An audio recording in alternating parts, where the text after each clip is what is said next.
ketika pasangannya merasa dikasihi, dicintai, maka dalam kehidupannya dia akan selalu merasa gembira, senang, sukacita. Disayangi, pasti dipenuhi dengan kebahagiaan, perasaan senang, bergairah.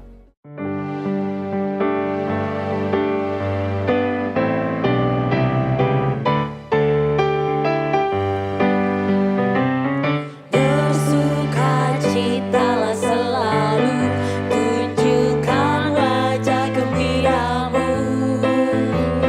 Lihat teman di kanan, kiri, dan di sekitarmu.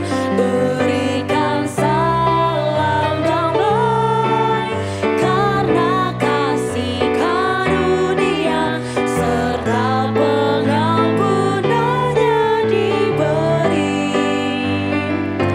Hiduplah dalam damai, seorang dengan yang lain. Itu kehendak Tuhan bagimu. Itu kehendak Tuhan bagimu.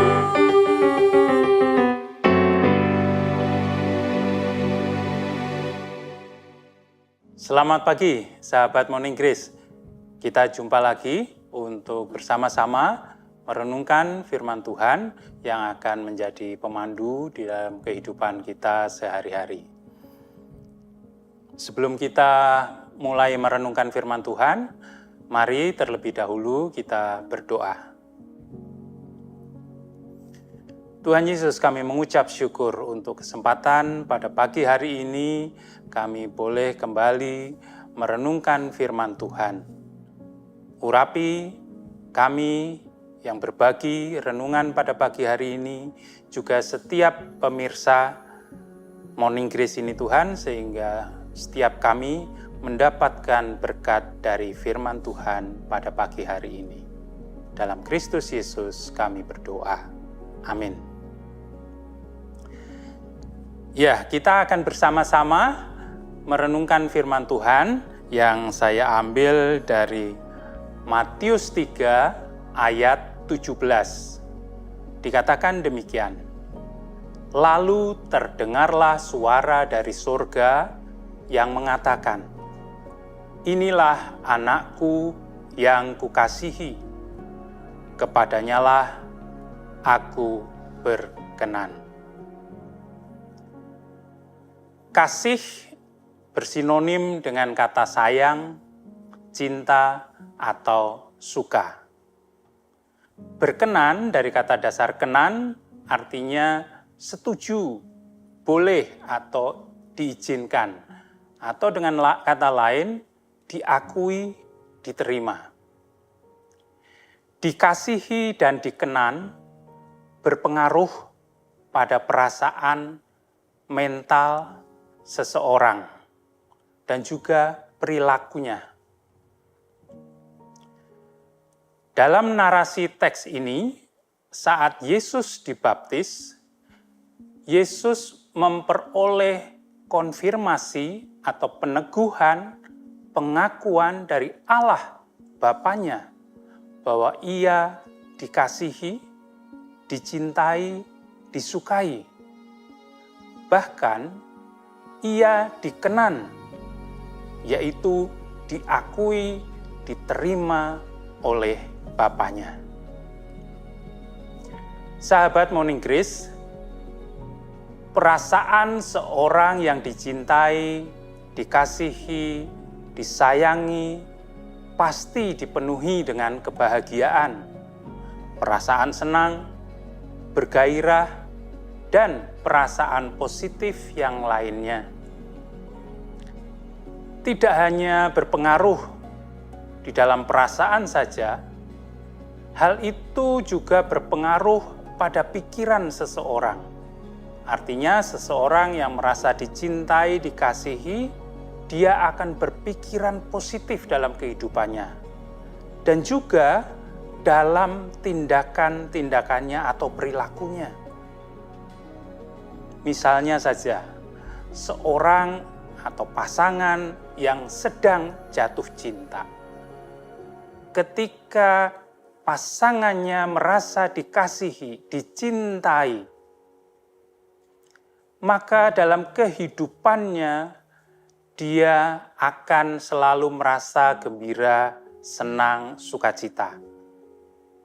Dan sebaliknya, seseorang juga akan melakukan hal-hal yang positif, baik, yang dia ekspresikan di dalam kehidupannya untuk membalas perasaan dicintai, disayangi oleh pasangannya. Nah, di dalam hal ini kita bisa juga mengambil contoh Yesus. Setelah peristiwa pembaptisannya, kita tahu bahwa Yesus dibawa oleh Roh masuk di dalam pencobaan. Kita bisa mengetahui dari narasi teks bahwa Yesus bisa melewati semua pencobaan itu dengan jawaban yang selalu mengacu kepada Bapanya. Misalkan, bukan dari roti saja, tapi dari setiap firman yang keluar dari mulut Bapa. Gitu ya. Juga di dalam pencobaan yang kedua, Yesus mengatakan, jangan mencobai Tuhan. Yang ketiga juga, Yesus mengacu kepada Bapanya. Engkau harus menyembah Tuhan. Demikian jawaban Yesus kepada iblis yang mencobai dia. Nah, pencobaan terhadap Yesus tidak berhenti di peristiwa itu saja. Bahkan sampai menjelang peristiwa kesengsaraan dan kematiannya. Dan Yesus berhasil.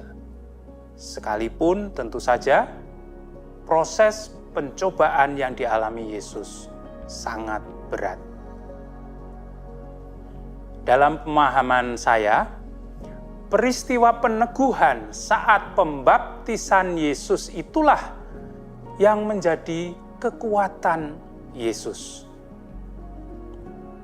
Ingatan dalam kesadaran Yesus sebagai seorang yang dikasihi, yang diperkenan, menjadi keyakinan yang dipegang oleh Yesus dengan teguh. Sahabat Morning Grace, apa yang dialami oleh Yesus juga bisa kita alami dalam kehidupan yang kita jalani saat ini.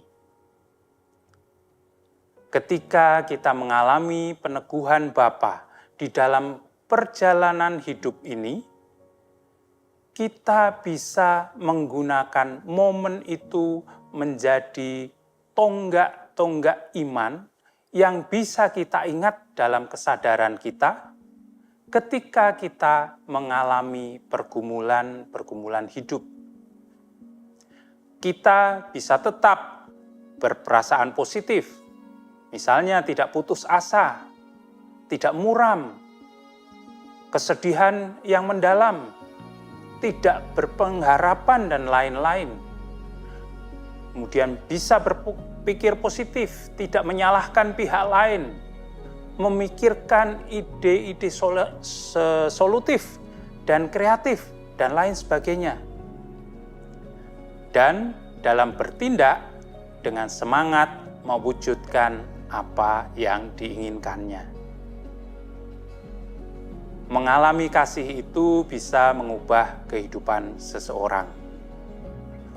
Orang menemukan kembali hidupnya bermakna dan mengubah cara pandang dan perilakunya terhadap dunia dan sesama. Semua terasa positif dan menggembirakan. Jadi, jika saat ini kita sungguh-sungguh mengalami peneguhan dari Allah, bahwa kita dikasihi, bahwa kita diterima oleh Bapa kita, ayo kita bergembira. Amin. Mari kita berdoa. Tuhan, terima kasih melalui firman Tuhan pada pagi hari ini, kami meyakini bahwa Tuhan sungguh mengasihi kami. Tuhan menerima kami. Tuhan mengampuni kami. Terima kasih Tuhan, terima kasih. Biarlah keyakinan ini menjadi sebuah tonggak iman bagi kami, sehingga ketika kami dalam menghadapi situasi-situasi sulit dalam kehidupan ini, kami bisa terus yakin dan percaya akan cinta kasih Tuhan dalam kehidupan kami. Kami dimampukan untuk tetap optimis, berjuang, penuh semangat, tidak putus asa, dan kreatif untuk bisa melanjutkan kehidupan kami di sehari-hari yang kami jalani. Terima kasih Tuhan, cinta kasih Tuhan tidak akan kami lupakan, akan selalu kami ingat dan menjadi kekuatan di dalam kami menghadapi kehidupan ini. Terpujilah Engkau ya Allah, di dalam Kristus Yesus kami berdoa. Amin.